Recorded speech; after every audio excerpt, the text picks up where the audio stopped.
Hello there, ladies and gentlemen, and welcome to another episode of CookieCast. Today on CookieCast, it's the Formula One podcast straight to the apex. All the boys are here, and they're talking Formula One. What more could you want from a Formula One podcast?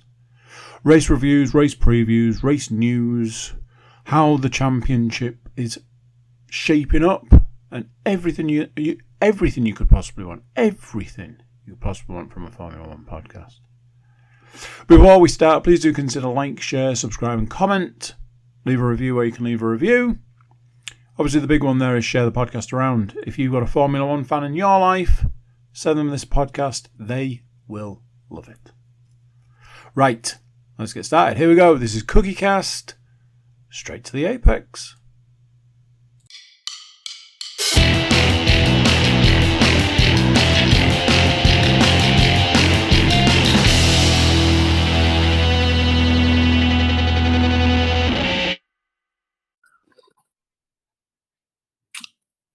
Good evening, good morning, good afternoon. Welcome to Straight to the Apex F1 podcast, episode 22. And we'll talk about Brazil GP today. I'm joined with Mark and James getting very close to the camera. Sorry for the guys who are on watching on YouTube. Is there a reason why you're doing that? Just trying to distract you. Okay, well, Is it working? Not really. It's just a bit weird. How are we doing, guys? How are we doing? Good. Good. Fantastic. What have we? We've got a lot to talk about, so I'm going to take the Tony time immediately, and let's just talk about nothing, anything but. It's good. Sit here in silence for 5 minutes. No, we're not going to do that. We can just talk about. I mean, we something could do it. not F1 related. It'd be really funny for the listeners driving around listening to this, just thinking, "The fuck." What do you mean, Tony time? Well, I thought we had. You created it last week, Mark, where we have like a 5-minute gap of just talking not about F1. Yeah, when I'm hosting and when we haven't got episodes to talk. Hey, No, I thought it was a regular thing. I thought it was right. If you want to do it, you go for it. It's all about you. What do you want to talk about? Just how we're doing. Watch out, James. You know, we'll time it. 5 minutes. Don't start yet. We're still talking Formula One for now. How are we doing? Formula One. No, you time. How many times can you ask? How are you doing? I don't care. Don't even answer the question. We're going. So Donald Trump, he's won the election. What are you guys' thoughts? Oh dear. Yeah. Well, it's not a good thing, surely. Didn't do that bad last time. I mean, he didn't do too bad last time. I mean, no wonder you like him. He hates all Mexicans. So you'll fit right in. He hates every country. Yeah, I think I saw a breakdown where I think it was like every like populations, like white, black, Asian, Latino. I think it was only like the white population. There was like 51% voted him more than, I think, allegedly. You'll have to look into that. But yeah, he did well. I think he comes across very well. People believe him, which is ridiculous to think, isn't it? Really. You know what? It is. And the amount of fellas he's got. The guy had better control of Putin than anybody else has. There's that. When Obama was in the lead, you know, Putin was sniffing around Ukraine. When Trump came in, he didn't do anything. And then when Biden came in, that was it. He just went full blown on Ukraine. The reason being is because when Trump first went to go visit him at the Kremlin, as every president does, and he stood there and he's taking the pictures like they always do, and he said to Putin, "You know what? This is a really beautiful place. This, you know, I really love what you as a country have done here in this building. There's so much gold here. It's unreal." And then he went, "It'd be a shame if someone melted it," and just left it at that. So he effectively said to Putin, "You do anything, I'll nuke you." And the thing is, if there was anyone who was ever going to do that, it'd be him. I mean, he's got balls, bit brash, but gets things done. It's a different way. It's a different kind of way, but after being in a state last year where he was doing one of his speeches and seeing the clientele that turned up to support him, holy shit, we are fucked. That's the one thing, like say, Russia and all that, he may get control of, but holy crap, rednecks run the most powerful country in the world. I think it'll be interesting. Anything else? How many minutes we on, James? They're going to legalise Kinder Eggs, and you are on 2 minutes and 50 seconds. Legalise Kinder Eggs? Why? Are they illegal in there? Yeah. Wow, Can't buy a Kinder Egg, but, you can sell a school kid a gun. Crazy. Welcome to America. Crazy. Well, we're coming there. Vegas GP, I wonder if he'll make an appearance. I wonder what he'll do for F1. I wonder if he'll have any impact. Nothing. Never know. Nothing. Absolutely. I mean, let's be honest. They've tried to kill him twice and they've missed. Someone might be successful while he's president. Hopefully not. Let's be honest. He's at an age now where do you really want to take a new job? He's got enough money. Why is he still working? Go retire. For the good of the people. For the good of the American people. No. And he's been busy. For his age, he's been busy. Oh, he's been busy. He's got about 4 wives, hasn't he? 1 minute and 10 left. Different kind of busy that I didn't really mean that. Allegedly. But yeah, he's got 1 wife, I think. Okay. Anything else to add? Anything else? Have you got any more runs planned, Mark? Or is that it now? That's it. That's it for this year. James, are you running for presidency or marathons? More chance of me running for a presidency than a marathon. Well, more chance of me running for a presidency than running. All right, cool. No, just still stretching and gymming. Still doing me stretches, looking after me back and me hamstrings, still doing me gymming. I ain't running. What a guy. Unless, there's a house fire and there's Jerry Halliwell in there and Kate Beckinsale. Jerry Halliwell, Kate Beckinsale, Jerry Halliwell, Kate Beckinsale. That's 3 times both. Take note, Andy. 10 seconds left, guys. Then I'm running. Well, might as well end it there then. And get back to the F1. Because we're in Brazil. A lot of Senna stuff going on, of course. Not a lot else happened, to be perfectly honest. I mean... Yeah, really quiet. It feels like all the red flags were stored up for this race. And it was just chaos. Absolute chaos. What was your thoughts, guys? We'll start with Mark. Thoughts? On the whole weekend? This weekend. Obviously, we've got another sprint weekend to come. I thought this was the last one. I thought the sprint quali was now really happened. Sprint race was quite good. Well, no, I say quite good. There wasn't a lot of overtaking. There was a lot of other things happening, but not a lot of overtaking. However, my funniest point of the weekend was Lance Stroll at the beginning of the Grand Prix on Sunday. Driving towards the barrier. Luckily, he kissed it. His car was okay. He reversed. He then went to do the standard U-turn, a move that we all did when we were 17, into gravel when it was wet. And guess what? He got stuck. I mean, that was fucking... What do we label them drivers? The best drivers in the world. And one of the 20 did that. That made my weekend. Absolutely made my weekend. I mean, you've brought it up already. Let's touch on it. That was, I think, the most incompetent bit of driving I have ever seen in F1. And we've had Latifi for a good few seasons, but that was ridiculous. On a formation lap, when we've already had a chaos of qualifying, he spins out, kisses the barrier, and then just goes straight into the gravel. Like, There's anyone like he's been there before. There's years worth of racing. He's got experience. He's got a license to drive. And why somebody must have proved the race to him, told him where to go, what not to do, blah blah blah. Why? Why did he do that? Because Why? You heard what? They were screaming Latifi at him as well. I heard. Really? Yeah, the crowd were chanting something Latifi at him. Bring back Latifi?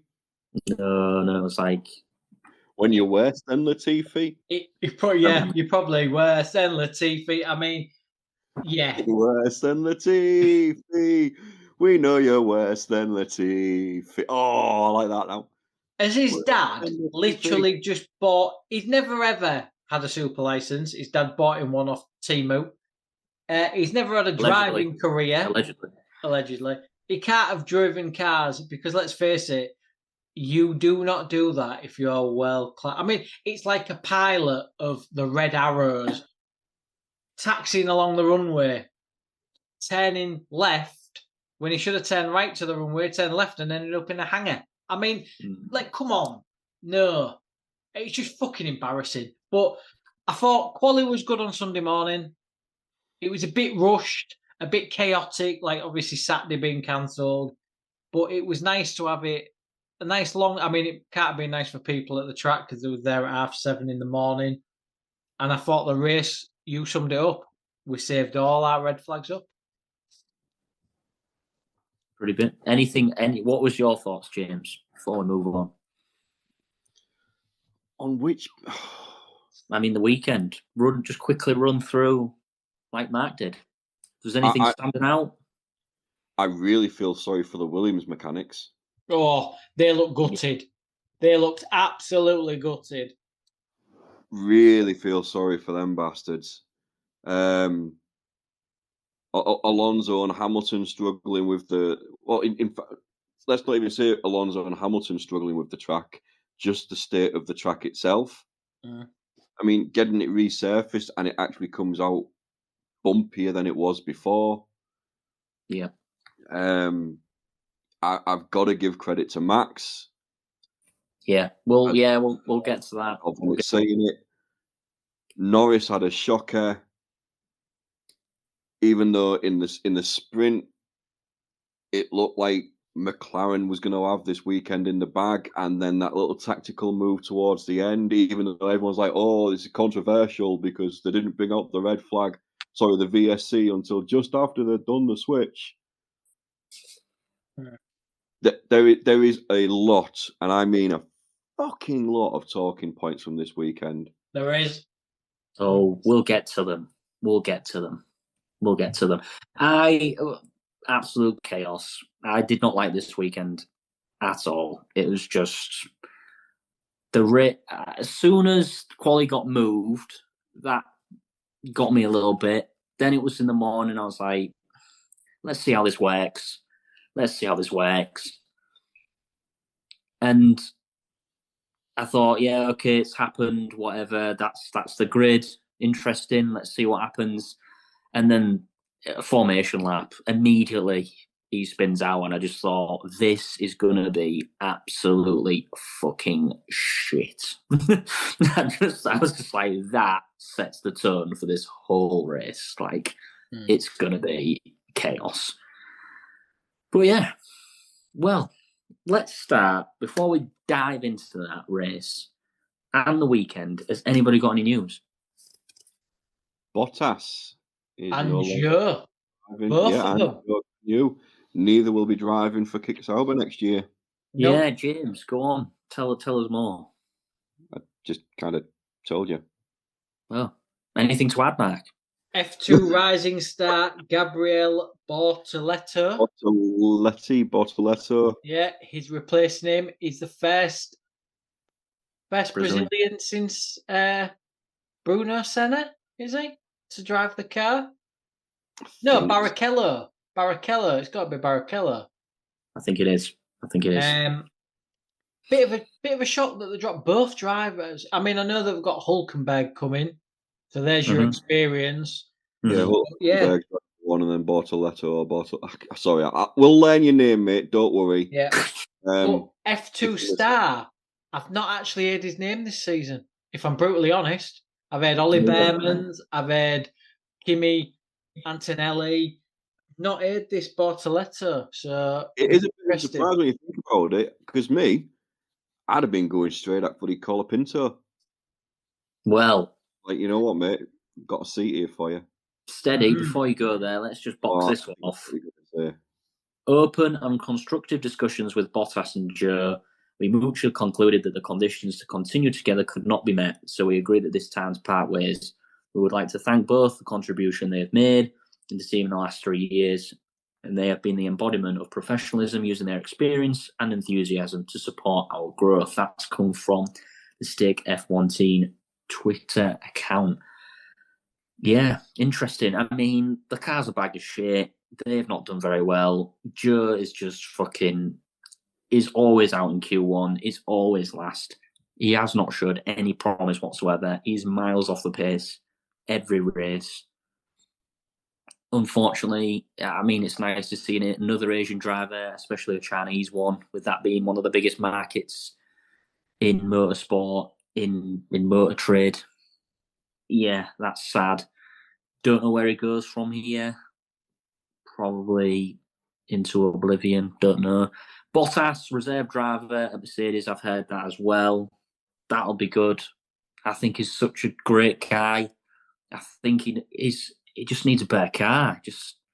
Yeah, great guy, great driver. He had a really good time at Mercedes. And he's made his own brand, hasn't he? With his hair, with his what his copies and what he says and that.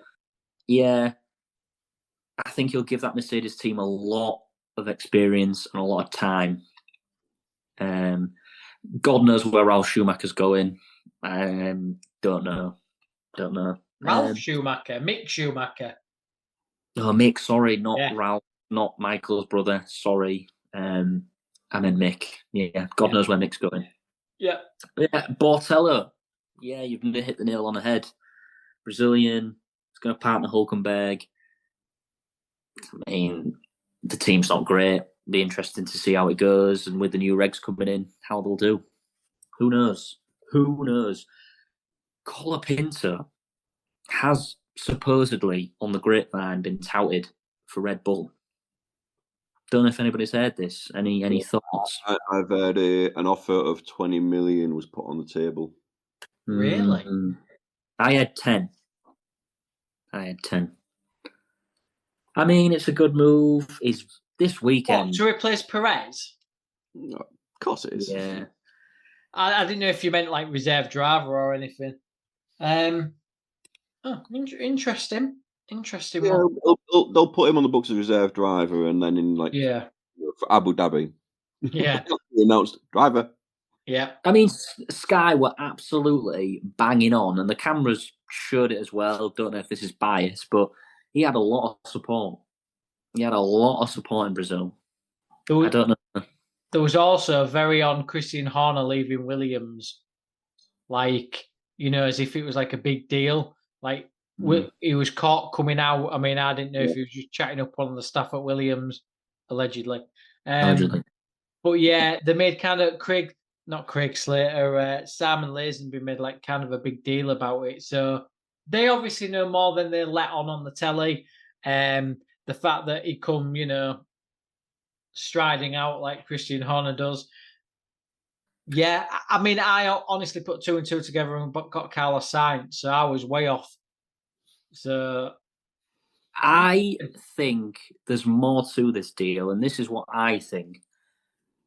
I watched the pre-race news conference, and Colapinto was nailed this question. Somebody nailed this question to him, basically, and he said, I'm racing with Williams. I'm loyal to Williams right now. I don't really know what the future kind of holds, but I'm racing for Williams, and I want to be part of F1. And Williams have my best interests at heart, basically. All right. Sainz is at Williams, and I mean the past 2 results. it's glaringly obvious, isn't it, that Sainz is out of place at Williams. And also the fact that it took so long for this to come out, he took his time. I don't think Sainz is staying there. I think Sainz is only there for a year. And that's why it took so long. And that's why there's a lot of sniffing around this Colapinto. I think Sainz was holding on for a year's contract somewhere, and Williams have kind of gone, we'll give it to you. Because I don't think Sainz is going to be there any more than the season. I think Sainz is absolute shoo-in for Audi. Has to be. I think he's got a get out in his Williams contract that if Audi is further up the grid, he'll be allowed to go. Definitely. His dad was an Audi legend, a rallying legend. And they're holding on. And they're holding on. That Williams are holding on for dear life to this Colapinto because of everything that this guy's bringing. And he's doing decent. I've got to be honest. He's doing all right. Might have succumbed to the pressure this weekend and the conditions. They've had to, I don't know if anybody saw this as well, TED Talk, Sky Sports F1, they've had to put barriers outside the Williams gaff because it's getting that much attention at this GP. Supposedly it was affecting him. I don't know how that was. But yeah, wow. Any more news to move on swiftly? Any more news? Can we quickly touch on the bullshit that is British bias? It's funny, I've just written this comment. Are you talking about Max Verstappen's comment in the press conference? There is that, which I am going to go on to, but I'm getting fed up of going on any Facebook post or anything else like that, and Max fans and everyone else going, oh, it's British bias, and all this kind of stuff, and how did it take 40 seconds for a red flag, and how did they delay the VSC for long enough for McLaren to do the switch? The way I see it is, whether they fucking delayed the VSC or they brought out the VSC straight away, it wouldn't have benefited Max either way. If they'd brought it out straight away, he wouldn't have caught up. If they delayed it, he did catch up, but they had to bring it out at some point. And it just fucks me off. It's like how, and I agree with quite a few Max fans as well on some of the social media pages by saying to them, how much fucking bias has Max had in 2021? You know, if we're going to start going down, you know, did this to benefit the team? Come on. Simon Lazenby is so up Red Bull's arse, it's unbelievable. Like, his coverage when they were winning, he wore the lederhosen a couple of years ago. He bangs on about Christian Horner. Christian Horner's always on the radio feed with F1 talking live to Crofty. It's so biased. I'm so glad Damon Hill come out and went, well, yeah, there is British press bias, but do you know why? Because I'm British. Yeah. But exactly. The smug comment from Max, I found it funny. Yeah. Oh, the British press must have gone home. Did they get an early flight? Ha, ha, ha. I found it very funny. I also thought, what a difference 24 hours makes, because on Saturday, 48 hours, because it was Friday, you was absolutely seething with going against you. Like you say, the red flag delay, all this bullshit about they did it to benefit McLaren. No. Let's be honest. We've been here before. The championship benefited it. It's called Michael Massey, and it's called the Hamilton Max thing. The FIA basically played that to get the championship decider in Abu Dhabi. Did they try and do it again this weekend to extend the championship? Yeah, they probably did. But it's benefited Max, and it was then against Max. So deal with it, mate. Exactly. But on top, the comment he made in the press, granted, it was funny, and I get the point he was making. But I think a lot of it, again, on the social media, they're taking the out of context and stuff like that. I'm not being funny, but if you don't have any British drivers in the press conference room, why would there be any British journalists? You can guarantee there was French journalists in there and there was a fucking Dutch journalist in there. But are there any Asian journalists in there? No, because Yuki Tsunoda's never in there. Zhou Guanyu's never in there. He is just picking. He knows what strings to fucking play, and because there's a lot of people going, "Oh, it's British bias" and stuff like that, he's going to play on that one. Of course he is. But they're a British team. I know. I mean, you say that they are a British team. Oh, yeah, they're a British team. Well, they're Austrian, technically. Well, I mean, they're based in Milton Keynes, but yeah. I mean, I found it funny, and that's all I found. That's all I found. That's how I saw it, how I took it, and how I internalized it. I enjoyed that he said it. I thought, did. I thought, yeah, exactly. You know, the majority, if not all 90%, 80% of the teams are all based in the UK. All the processes and the engineering and the resources are in the UK. The most amount of drivers in F1 are from the UK. They're all quite good. The pedigree of F1 and UK is undeniably. So I just thought, yeah, thanks for saying that, because it's just almost like a dock the cap. I serve as a dock the cap to, we've got one over them. We've got one over the British. And I thought, yeah, good on you, mate, because you know exactly who we are, and I love it. I absolutely love it. Yeah, you were at the top, and there was 2 French drivers underneath you. Fair fucking play, and you know it. You what's the word? You said what you said because you knew it, and that's fine. On it. Yeah, you've recognised it. You've recognised, and I thought, yeah, we you know who we are. You know where we're from. You know how good we are. You know how much of a threat we are, and I love it that we're on your mind still. We're not even in the room.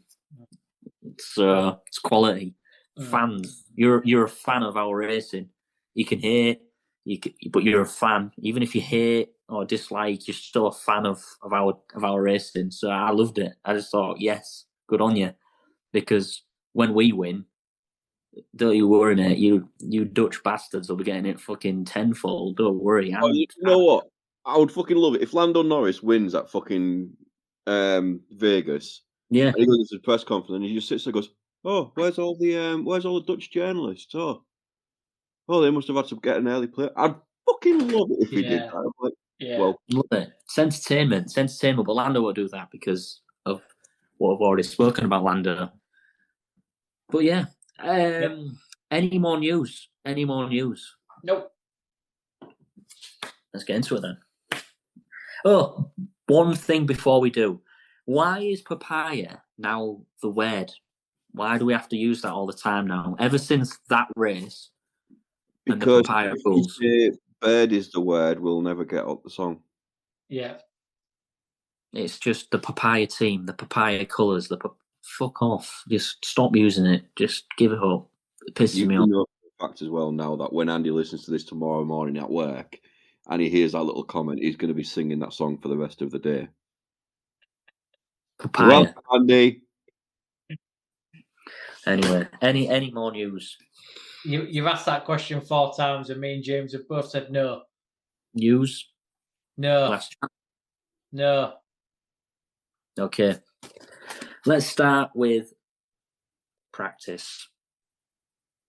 And K-Mag was ill, Behrman's in. That's it. That's all I've got to say about practice. Wow. Good practice. I mean, practice covered. Yeah. Journalist done. Well done. It was dry. Sprint quali. Perez new chassis. And we already knew Max has took a grid penalty for his engine. Yep. I think. Yep. But SQ1, Alonso's out. SQ2, Perez and Hamilton was out. Not much else happened after that. SQ1, Piastri, Norris, Leclerc, Max, Sainz. Interesting that Max couldn't go any quicker. I don't know why. I just found that very interesting. Anything to add? Ridiculously fast. Yeah, it was. I thought they had it absolutely sewn up all weekend after watching that. Piastri was on one. It was class above Norris, but they were lightning. But yeah, no, Lawson did well, getting 8th. Fair play to him. Behrman 10th. His weekend went downhill after that. Albon 9th. So we slag Williams off. Albon's there in 9th. But yeah, Hamilton, bit of a shock. Perez, not much of a shock. Hamilton's not agreeing with his car. No. Feels like he had it. Now he can. He's done. I think he made a comment in the week saying that he'd be quite happy, like, just sit the rest of the season out. Well, I said he's checked out. He's just there because he has to be now. Yeah. I heard rumours that that was it for him, but I've heard they're untrue. It went around.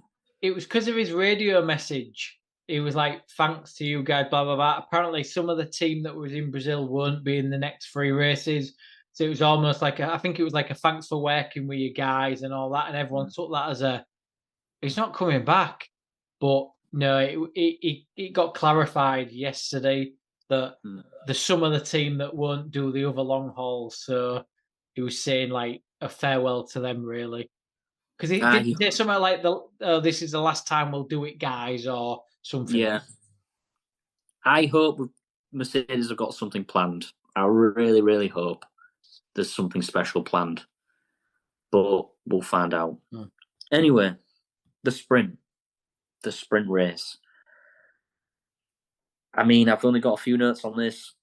Perez, the Hasses were battling. Perez passed. The start was pretty. Let's start with the start. That was pretty boring. Everyone kind of kept positions. Haas was battling. Perez passed one of them, and then Lawson Perez again fighting, which I found very interesting. Max on Leclerc, lap 18. Lawson Perez again still at it. And then K-Mag, yellow, pull the car over. Now, literally now, do it now. Which brought out a yellow. Hulkenberg. K-Mag was in bed ill. Yeah. Oh, you carry on. Yeah. Anyway. Yeah. Anyway. Sorry. And then McLaren did the swap before the VSC, conveniently, which obviously brought out a lot of talk. It is what it is. It swings from roundabouts. There was interest. Go on, James. It was genuinely just luck of timing. It was. Everyone knew as soon as that happened, it was I was sitting there going, the way this weekend's gone already, you're either talking another red flag or a safety car or something, and that will be the end of the sprint. McLaren will have known it. It doesn't take a fucking rocket science. If a guy fucking half asleep on a Saturday can fucking come to that conclusion, then the experts at the pit box can be like, right, guys, I know it's going to work to the last lap, but do it now. Because it is going to. Norris had an interesting comment, didn't he? He made something on the radio like early in the sprint and said, this isn't what we talked about, guys, or something to that effect. And you thought, so clearly they'd already planned, because Piastri got pole, they were going to swap. Then McLaren come on the radio and said, look, we'll do it final lap, Lando. They were trying to build a bit of a gap to Max, weren't they? They like get a bit of a comfort blanket. Yeah. And then obviously Hulkenberg, I'm joking, Hulkenberg pulled off. And like you say, they quickly did it, knowing what was going to unfold. They just knew. So all this conspiracy about, they held off, like there was double waved yellows for longer than, was it like 45 seconds, Red Bull was saying, when it should have been a VSC straight away and we'd have got more laps in. No, you wouldn't. It was a stranded car. You were going nowhere. You knew that when there was 3 laps left, that was it, done. Yeah, I think it was pissing me off most of this weekend as well. Especially with that, getting further and further away from Piastri and going, oh, start watching his Delta because he's going to be slowing down deliberately. And then, mate, you pulled right fucking back, and at one point you was right up his fucking tail. He's his old thing again, where he's getting close or running alongside the driver in front of him after a safety car or a VSC or anything, because he's trying to intimidate. You can't do that anymore, dickhead. And the reason you can't do that anymore is because of you. Exactly. I mean, safety car, you can do it. VSC is basically like the cars end up being on a scale electric track. All the gaps should stay the same. Yeah, Max was doing his back off, forward, back off, forward. I mean, they were very, very lucky, McLaren, because let's be honest, they nearly fucked it up for Lando, and then Lando did it himself later on in the weekend, because you've always got this threat of a red flag, safety car, VSC. But what Max did under the VSC, how they can complain about that, he was alongside Piastri thinking it'd go green, and then he was like, oh no, I expected that panel to be green. Yeah, but you just tried to preempt it, and you got it wrong, mate, so you get a penalty. Simple as. Yeah. Completely agree. Let me put this question to you quickly. Do you think the decision for Piastri to win that race earlier on in the season has made it easier to make these calls now? Mark? What do you mean? So if Norris had won that race previously and let Piastri come second, oh yeah, do you think decisions like this now, when it's the end of the season and we're closer to and we're more clear of where everything's going to fall, do you think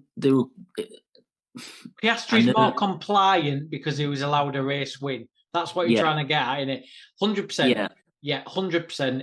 Piastri now, he's playing the team game because McLaren give him that win early in the season. Yeah, 100%. 100%. So has that kind of worked out then? Even though Norris has lost 7 points here, that could be pivotal. No, I think we'll probably come on to it in the second half, but I think Norris has effectively ruined his own championship this weekend. Yeah. If he'd have won and Max had been 11th, 12th, 13th, then we would have been talking, why did McLaren do that? But as we said last week, I think the pressure got to Lando twice. He messed up, and effectively he's rubber stamped Max's championship. And Lando's done that various points across the year. So looking back now, that whole swap with Piastri and Norris means nothing. Yeah, very, very true. But it's got Piastri on side because he got given that win. And I think that as part of a olive branch to him, that's why Piastri is now going, yeah, I'll move. Fine. Yeah, and that's why maybe they did it earlier on the season. So sprint, Norris, Piastri, Max, Leclerc, Sainz, Russell, that order, Gasly, Perez. And then it rained. And we'll continue this after the break because, oh my God, did it rain and did it cause chaos? Crazy. Get your flags out. Get your flags ready. We'll see you on the other side. Bye. Hey, you. Yeah, you that's listening right now. Thanks very much for tuning into this episode of Straight to the Apex, the Formula One podcast from CookieCast. If you're enjoying this episode, why not like, share and subscribe? Whilst you're there, feel free to check out some of the other podcasts that CookieCast has to offer. If you like football, we've got a football podcast. NFL more your thing? Then the Laces Out podcast is for you. Maybe even a little bit of the wrestling. Just look for the Getting Over podcast on CookieCast. Maybe you want to listen to Andy's Darkest Timeline. It's there too. So, the F1 boys have probably got themselves a drink. It's time to get back to the action. Welcome back to part 2 of Straight to the Apex podcast. We loosely talk about F1 and many, many other things. So yeah, where was we up to? We was up to we were about to go into qualifying, and the heavens opened. Well, just before we got to qualifying, it rained. That's correct, Jimmy. It rained. It rained so bad that they actually had to move qualifying to Sunday, which they've only done a few times. For me to be a good podcaster, I would have them dates available to me, but because I'm not that great, I don't have them. You can go do some research. We'd call it homework.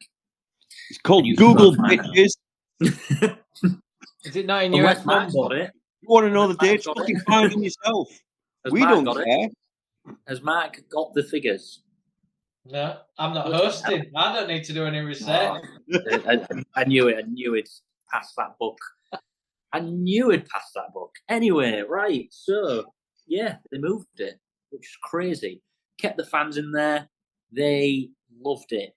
They loved waiting and not seeing fuck all and getting absolutely soaked. And then to be told to come back tomorrow for 7 o'clock. I don't even know why some of them went home, because by the time they've got home, they probably had to come back out anyway. There was problems with the turnstiles. It was still raining. Yeah, just a bit madness. What do you think to moving quali, guys? Jimmy, hit me. Oh. Did you like it? What, the moving it, or? Yeah. I wish they'd made the decision sooner rather than delay it. And then when it gets close to starting, going, we're going to delay it by 15 minutes, and then it gets close to starting, we're going to delay it by 15 minutes and delay it by, make a fucking decision, guys. Yeah. You can all see it on the radar, same as every single fucking team out there, and they're all saying it ain't happening. Well, yeah. Hamilton wanted to go out. He was giving it, why don't we just go out and wet? Come on. But Mark, anything to add? Hamilton's comment to Stefano Domenicali was, well, if you give us proper wet tyres, we might be able to go out. That was quite funny. The fact that they don't have heated blankets for wet tyres now.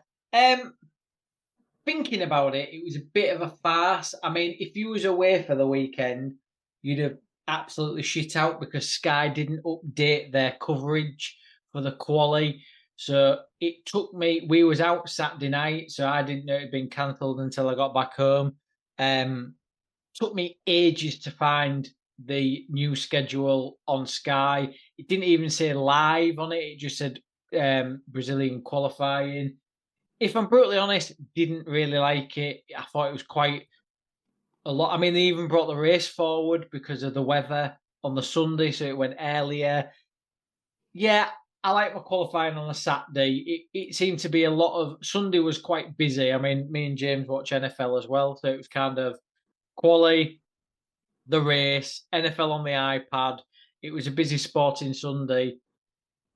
God knows what the fans felt like, because like I said, I mean, the guys that work on the cars, the guys and girls, they was in at 5 o'clock in the morning. It's a long ass day, especially for everyone to crash in qualifying as well. So, you know, that was nice for the mechanics.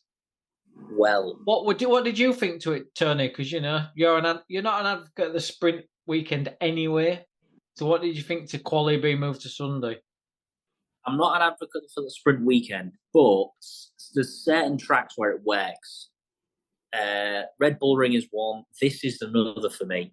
This track is sick. And I think it's perfect for the sprint weekend. It's not the word you normally use for the track. Come on, give the people what they want. But I wish that they made it now. I mean, say it now. Yes, Brazil is a prestigious track. Oh, very prestigious. Mess. Very. But I do love the track. I think the elevation, that first corner, I love it. It is an iconic track. It's iconic. Quick. Yeah. And that final straight, you know what? That's probably up there with, I can't remember the other one. The big hill in Spa. Yes, Belgium. Yeah. That's the one. Spa-Francorchamps. But that hill is up there with the Brazil last couple of corners where they literally come out and they just floor it and they just go left, and they're absolutely fucking flying. And then that first turn where you go down, left, then right. Whoa, fucking hell. All right. Quali, I liked it on a Sunday. Quali race, all on the Sunday. Yeah, sprinting Saturday, racing Sunday. I like that jeopardy. I did. Because if you crash, it puts your race in jeopardy. It has to. You might have to start from the pit lane. I like that. I did like that. I thought it was horrible to Brazil, the Brazilian fans, to have it at 7:30 in the morning. My heart bleeds for them. But for me, sat in my house in the olden S, it was fucking quality because it was like morning F1, lunch, afternoon F1. It was amazing, absolutely amazing. But not for the drivers. Lawrence, Stroll, Lawson, and Joe went flying basically, and eventually we had a red flag for Colapinto. Hamilton was struggling, and Hamilton went out Q1 again. Disappointing, very disappointing. Anything to add to Q1? No? There was more than one red flag in Q1, wasn't there? There was only one red flag in Q1. I think the other two were in Q2. That was it. I know there was 5 in total. Yeah. Sainz bombed it, and then Stroll bombed it, and then, which then meant both Red Bulls went out, and that caused a bit of controversy, shall we say, a bit. But how many times have we seen drivers not come out, and something happens, and that's the cards they get dealt? That's how it works. So why is it that when it happens to Red Bull, suddenly, fucking hell? Yes, it's controversial. Let's look at the weekend. You've cancelled quali on Saturday because of the weather. You're qualifying on Sunday. It's not great weather. I mean, Bottas tried Inters, but it was way too wet before the first red flag. Went back out on wet. The crash was 10-2. So you're in sector 1 of the lap. I think that was one of the most sensible decisions the FIA have ever done. You've got cars in sector 3 that immediately slow down anyway after they've done their quali lap. In sector 1, you double wave yellows it. You let the cars finish their laps because it is wet, because it's been shit weather. And Red Bull just made a song and dance about it. Why did Perez come on the radio and say, "Come on, guys, you should have got us out early"? Nothing about the FIA. And then there was like, "Oh, well, because they're fastened in the pit lane, it's longer for the pit lane to go down, and cars are just go in front of them." Like James just said, you dealt with the hand that you dealt with. Like, if Max had finished his fast lap and got pole, Red Bull wouldn't have said a word. But because it went against them this time, it's this big conspiracy. Max was slamming his steering wheel. Josh slammed the desk and walked out. GP and Horner are on the pit wall going, "This is a joke." Get a grip, you soap opera wannabe fucking knobheads. And I think you've hit the nail. This is why it's almost a love-hate relationship for me with Red Bull and Max Verstappen, because they can give it all, and when it's going great, it's going amazing. But when it's going against them, they're kicking off like fucking mad, and it's never their fault. And they're so upset. It was the right decision. They've had no qualifying Saturday. You've got quali Sunday. Why red flag it? And then they said, if they'd have red flagged it earlier, we'd have been able to get another lap in. No, you wouldn't. Karun Chandok, who I don't really like as a I don't understand why. analyst. I like it. I really like him. I think he talks a lot of sense. But anyway. I quite liked his piece with the clock, with the yellow flags, with the red flags, they'd have had 1 minute and 32 seconds left if they'd have red flagged it instantly. And like he said, they never red flag anything instantly, ever. No. That time that Red Bull are kicking off saying, oh, it was 45 seconds or whatever, that was no longer than any other incidents happened over the season. But because it got them both knocked out in Q2, it was a song and dance. If it had been Norris knocked out, Red Bull had gone, and never mind. I mean, let's not forget that the last couple of seasons has been races where an incident's happened and it's been 3 laps before a red flag's actually been called out. Yeah. And all George. 5 seconds. George Russell, when he crashed that time and he was screaming red flag, red flag, red flag at Canada, we all took the piss out of him. But they was going round and we said that was wrong. But there was no car in the middle of the road. He was at the side of the road in a barrier. Let them finish. It's not like if the crash was on the last corner, I get it. You've got cars that are travelling in the wet, fast, pushing. It was in corner 2. They're already on a cool-down lap. Doesn't matter. I agree. I think the biggest takeaway of this race and this season is one of the things is the inconsistency with the FIA. But it's gonna happen. It's gonna happen. There's different referees, there's different FIA, there's different officials every race. We're all human beings. This is what makes sport great. And sometimes you get dealt with a mega shit card where somebody loses a championship. Or even worse, somebody dies, somebody's injured critically. Mistakes happen. And they're always going to talk about negatives more than the positives, aren't they? Coming back to this situation, it swings and roundabouts. It's how the cards are dealt.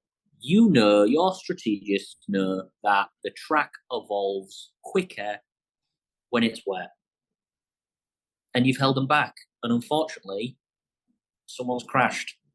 Should you have known that and gone out earlier? Who knows? I'm not a strategist. But it is what it is. It is what it is. It is what it is.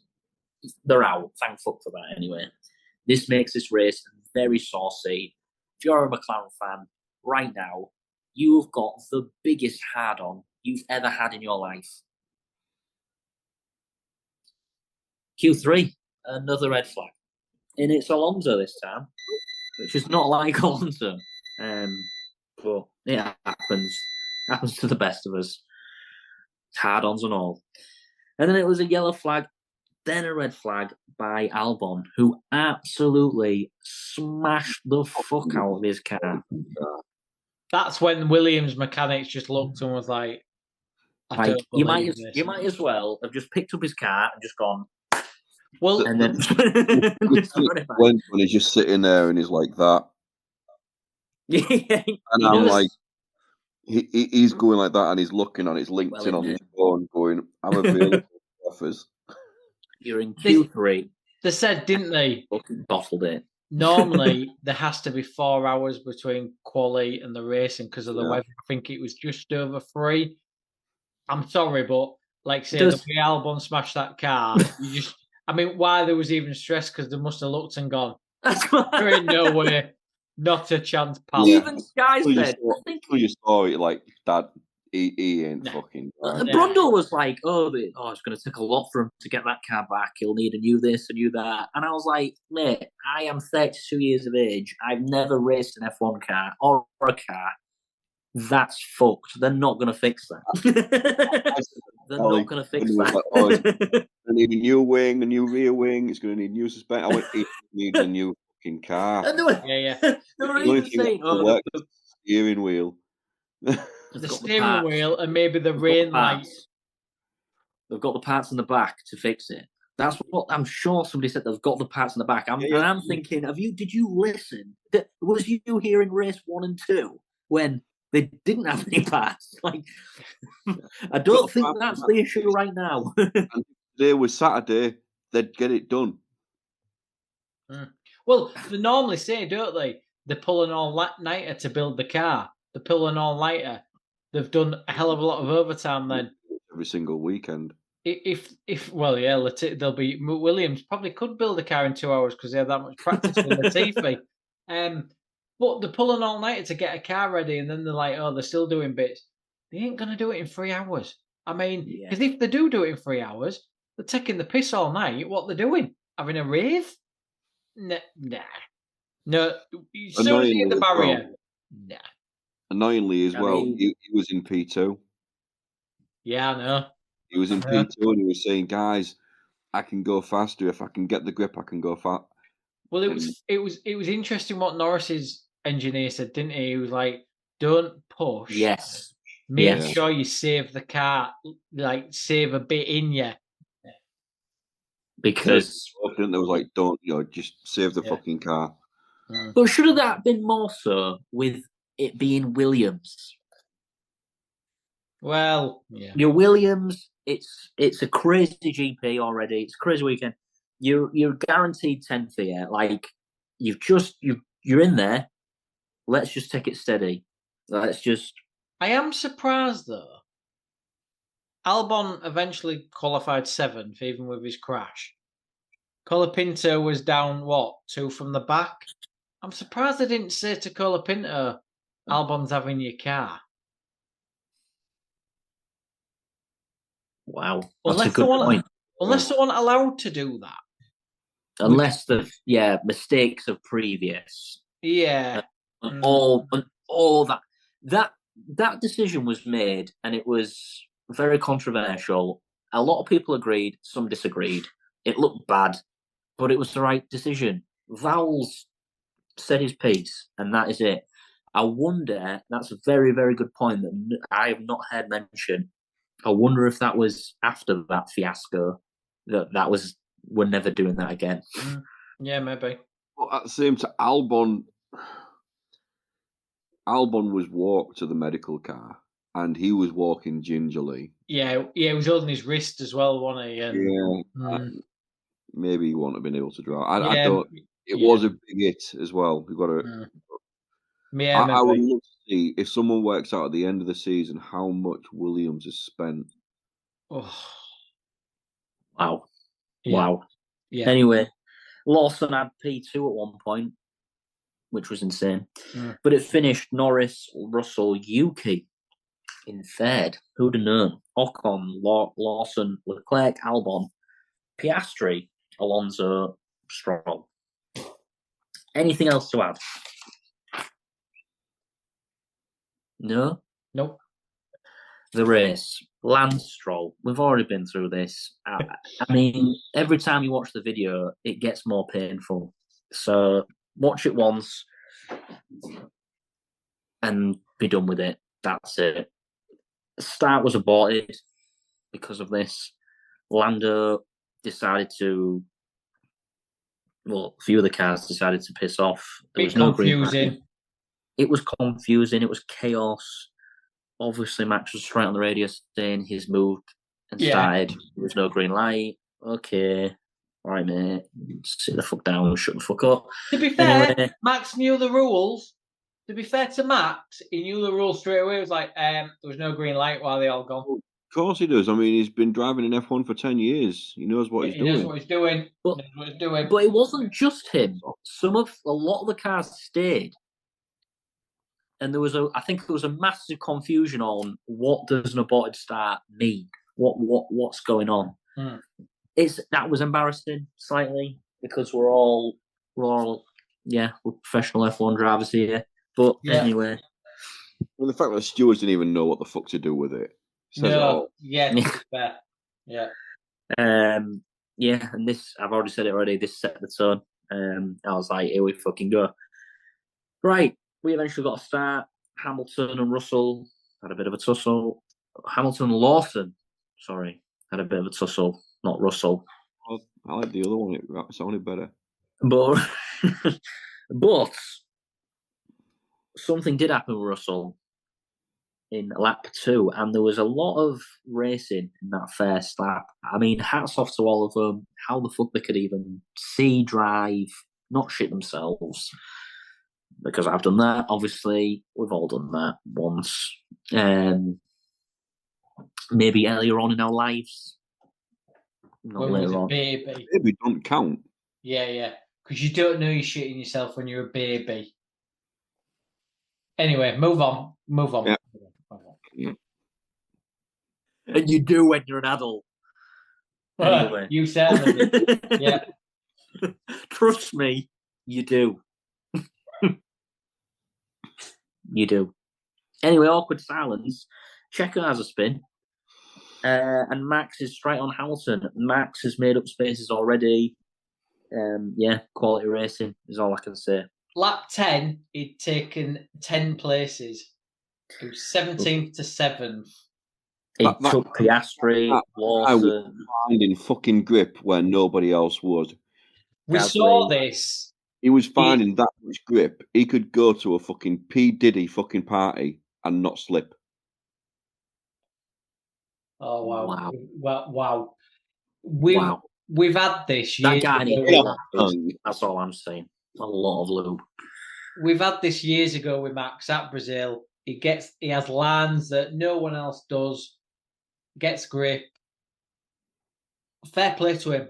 I thought he was absolute class. This is probably one of the best drives I've ever seen him do. Oh, thank God. I'm glad you clarified drive there, because the innuendo was incredible. Andy, please click that. Yeah. For everybody else, he was talking about racing. Yeah, it's quality, Max. It's quality. What can we say? It's just annoying that his attitude is sometimes stinks. A lot of the time it stinks, but he's a quality driver. This race, again, proves it, and we'll get onto it later on. I think we all know Max is great in the wet. His dad forced him to fucking drive on wet tracks all the time as a fucking kid. Well, yeah. And he's got a team boss that's slippery as they come, so they'll be used to damp things. Well, his finger's slippery. Anyway, let's quickly move on. All this rain. Jesus. Yeah. So much rain. Lawson and Piastri connect. God. Quick. Just come on, compose yourself, Tony. Yeah. Piastri came quick on the inside on Lawson, and was given a penalty, not a charge. And then Hulkenberg span because it was obviously very wet. And then he was helped back on by the stewards. I was going to mention this because he got a black flag for that. So he did. He did. And James, how do you feel about this? Let's start with you. It's right, because he didn't get the marshals came out and pushed him onto the track. So and you're saying fire the marshals? Well, no, because the marshals are all walking around with big fucking baseball caps on that say FIA on the front. And then the FIA fucking punishes the driver. It's like, but your representative put me on the track. Fuck the FIA. The FIA. What do you think, Mark? Do you agree? He was stuck on a drain. Yeah. He was stuck on a drain and they pushed him off. I thought it was fair play. I didn't agree with the black flag. I thought, look, he's stuck on a drain. He's in the middle of nowhere. Just get him off the drain. Oh, look, he's still going under his own. It's not like he hit the barrier and they push him out of the barrier. He was stuck on a drain cover. Like, I just thought that was a bit harsh, that. But it's in the rules. You can't, no outside intervention. So if you're stuck on a drain, Mark, you could be stuck in the gravel. You could be stuck on grass. You could be stuck in a barrier. I mean, rules are rules. Rules. Yeah. I say I don't agree with it, but rules are rules. Yeah, slam dunk, black flag. Very, very, very unlucky that he was beached on that said drain in that place. Unlucky. That's all I can say. We continue. There was a VSC on lap 28, but I don't really know why. It's probably because of Hulkenberg. Yep. And the rain, just in general. Then, probably one of the biggest talking points in the race, Russell and Norris pit for new intermediates and lap 29.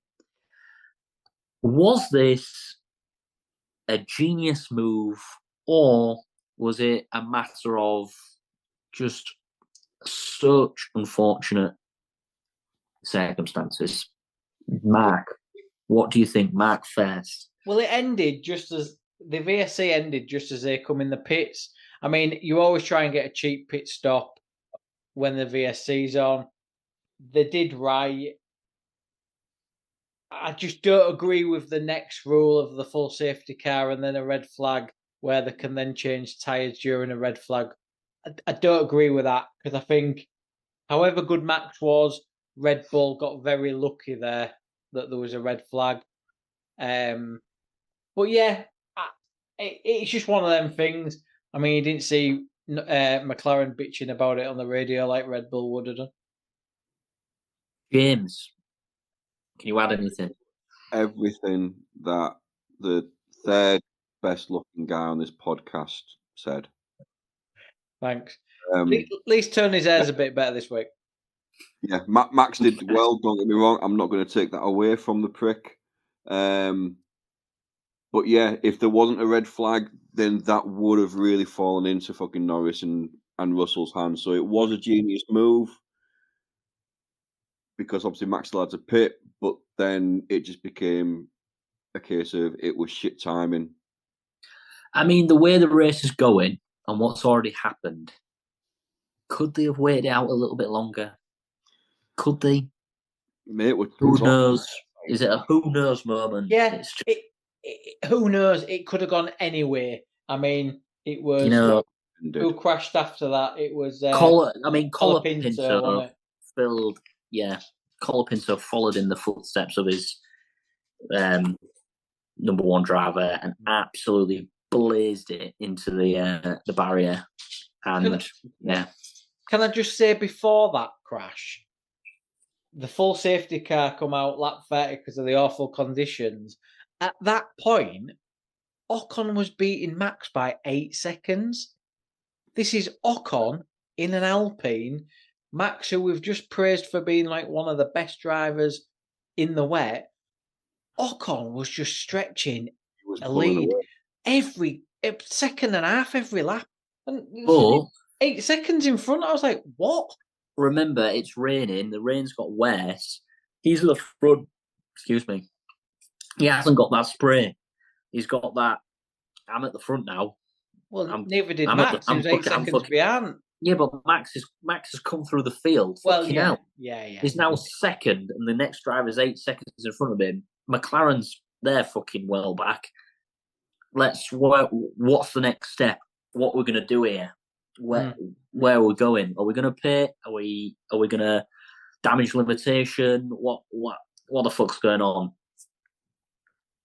I mean, Ocon, shall we say it now? Yes, they have a habit, these French drivers, of just kind of waiting it out. And due to circumstances, they then end up at the front. Hats off to them. Could you call it luck? A little bit. What do you think? I thought he did well. I thought right place, right time, and I think he kind of showed his class. I mean, we kind of class. Yeah, I think Ocon's a scarily good driver. I think he's a bit underrated. Ocon, yes, he's a massive prick as well because he can be. He's a very aggressive, but I think he's shown in a lot of different cars he's a decent driver. Yeah, he's got promise. He's got pedigree. He has. I won't go to that extent, but he's all right. He's not bad. He's had some moments. Let's just not go to Monaco again. But yeah, Lando Norris goes off road. Russell gets past him. Behrman then joins the fun and crashes. So does Sainz. Max hits the front. Lando Norris goes off. Yeah, everyone's basically spinning and finding it difficult. Hamilton and Lawson are having a battle. McLaren swap towards the end on lap 46. What's that going to do? Fuck all now. It's the race is over. Your championship's pretty much over. Norris. And then Russell and Leclerc at the end as well, having a bit of a tussle. Max Verstappen showed his class, showed why he's a champion. He pushed it all the way to the end. GP was trying to calm him down. He kept going and going and going to prove a point. He did. He won. Max, Gasly, Russell. 19 seconds. 19 seconds. In the wet. I think this is going to be up there for one of his, if not the best race that he's ever done. Has to be. Yeah, because the Red Bull's not dominant. The Red Bull's a bit of a shit show, and he's dominated in the wet from 17th. You can't do nothing but applaud him for that. No. James, yeah. Norris 6th, Piastri 7th, Yuki 8th, Lawson 9th, Hamilton 10th. Mark, I'm going to go straight to you. Is the championship over for Lando Norris? 100%. He made 2 mistakes, went wide at turn 1 after the red flag, dropped to 4th, then wide again at the restart after the Sainz crash, dropped to 7th. All weekend, he had the fastest car. Yes, all right, the weather made it hard, but he bottled it. Under pressure, made a mistake. 7th. James, anything to add to that? Yeah, this weekend's been too costly for him now. I think he'll do better for the next 3 races because the likelihood of rain at the next 3 races. No. None. I think has it ever rained in Qatar? Yeah, and I think what did well this week is because it was wet, so he didn't have his slicks on, which we know that the Red Bull get a lot of tyre deg on. So, yeah, I think this race for McLaren and Lando Norris was a snippet of. It was an example of what's been happening all season and what's happened previously. He's not a champion yet. He's not a champion racer yet. He's a quick one. He's got a very good car, very good team, very good guidance. He's not a champion yet. And that's come from decisions, comments, driving, mistakes, inconsistency. So there you go. There we go. And that was Brazil. The next race is Vegas. But before we move on to that, can we have the picks, please? So this will be really easy. Mark, you had Norris, Sainz, Piastri. I had Norris, Sainz, Leclerc. Tony, you had Sainz, Norris, Hamilton. Charlie had Norris, Sainz, Leclerc. Beth had Hamilton, Sainz, Norris. We all got fuck all. So we are still on the scores of I'm leading with 38, Mark's on 34, you're on 30, Beth is on 32, and Charlie is on 14. Well, the host goes first, and I'm going to go very safe. Are we doing picks? Yeah, why not? Only because we had a few weeks off, so I thought we'd maybe do another podcast before and do our picks then. But if you want to go, I don't. Okay. Well, I was going to go. I'm playing it very, very safe. Okay. Norris, Piastri, Verstappen. There we go.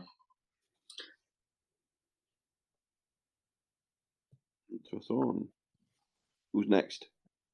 Let's go, Mark. Right, I have wrote nothing down, so I'm going off the fly here. I'm going Leclerc. Right. Wow. Norris. Ooh. Max. picks. Nice. I've gone Norris, Max, Piastri. Oh, very good pick. I nearly picked that.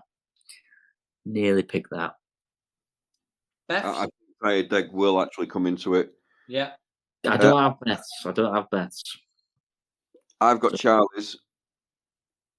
Charlie has gone Norris, Piastri, Leclerc.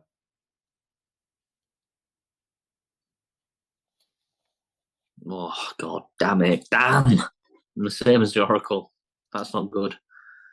I've still not got best picks. We'll have to wait it out. I mean, we haven't got long left. Vegas is the next one in 3 weeks. It's going to be interesting. I wonder if any drains will be flying around this time. Yeah. Interesting to see if we've sorted that. Obviously, it's a temporary track. So And let's see. we've not heard much about it. I mean, it is the second time. All the hype on the first one's kind of been and gone. I wonder what they've got new. I wonder what they've made better. That'll be interesting. I'm looking forward to that car and the Bellagio trophy celebration at the end. Can I just say, well done, Tony. Thank you. You posted. Wow. You've got through a sprint weekend where a lot happened. With time to spare, and you've given your picks, which, let's be honest, when James said we've got 10 minutes left, I thought, Tony normally takes 10 minutes to do his picks. So you've done incredibly well. I mean, thank you. I mean, it's Max is kind of... I'd also like to say nipples. Well done. Thank you. I mean, it was supposed to be your week, you son of a bitch, but you are too busy. No comment.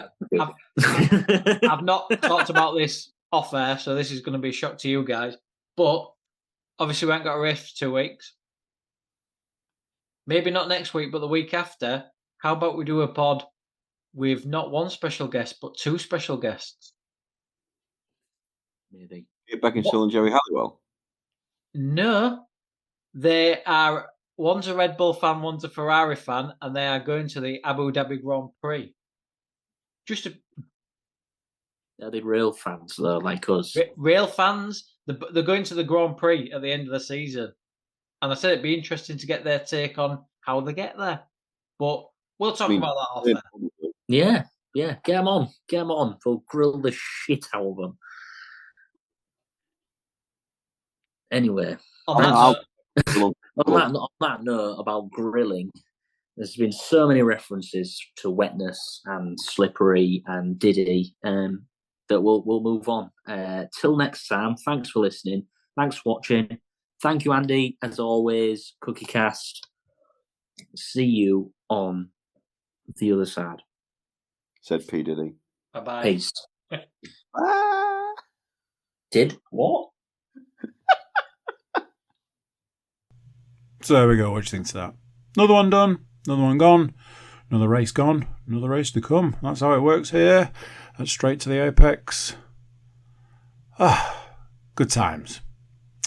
Thank you for watching. Thank you for listening. Thank you for being here. Before you go, please do consider like, share, subscribe and comment. Leave a review where you can leave a review. Check out the website, thecookiecast.com. There we've got social media links and an email button.